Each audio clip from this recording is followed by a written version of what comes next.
여러분 안녕하십니까? 목포 MBC 5시 뉴스입니다. 전라남도가 오는 2027년까지 5년 동안 140억 원을 들여 매년 2,000호의 빈집을 정비하기로 했습니다.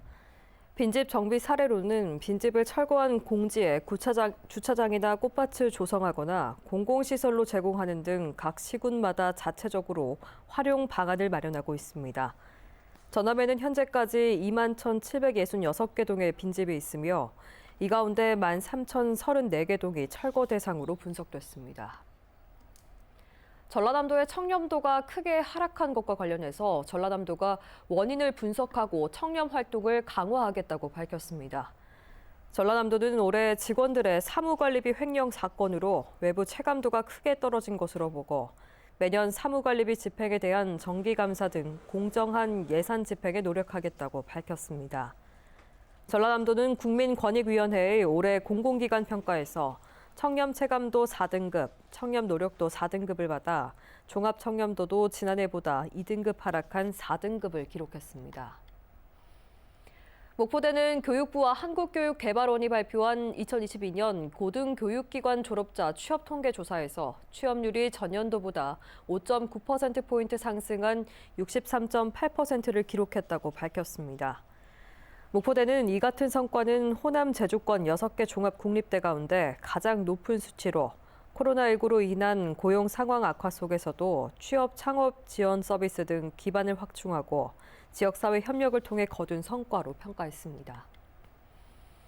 올해 해넘이는 보기 어렵지만 2024년 해돋이는 관람이 가능할 것으로 보입니다.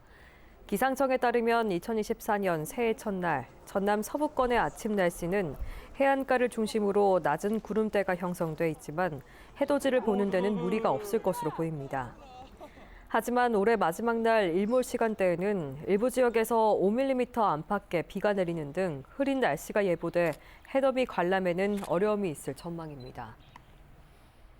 전남경찰청이 올해 지역 주민들의 의견 수렴을 통해서 730여 건의 교통환경 개선 작업을 진행했습니다. 경찰은 보행자 안전 확보를 위해서 고흥 남계리 항림지구에 보행로를 설치하고 동안편 IC에 차량 진행 속도를 낮추기 위한 회전 교차로를 설치하는 등 교통환경을 대대적으로 개선했습니다.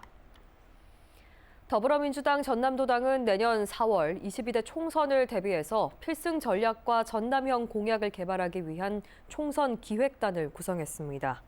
이번 기획단은 신정훈 도당위원장이 단장을 맡고 기획분과, 정책분과, 조직분과로 나눈 실무형 조직으로 편성됐으며 총선 공약 개발 TF를 별도로 운영해서 전남의 미래 비전을 담은 분야별 생활 밀착형 공약을 개발한다는 방침입니다. 뉴스를 마칩니다. 시청해주신 여러분 고맙습니다.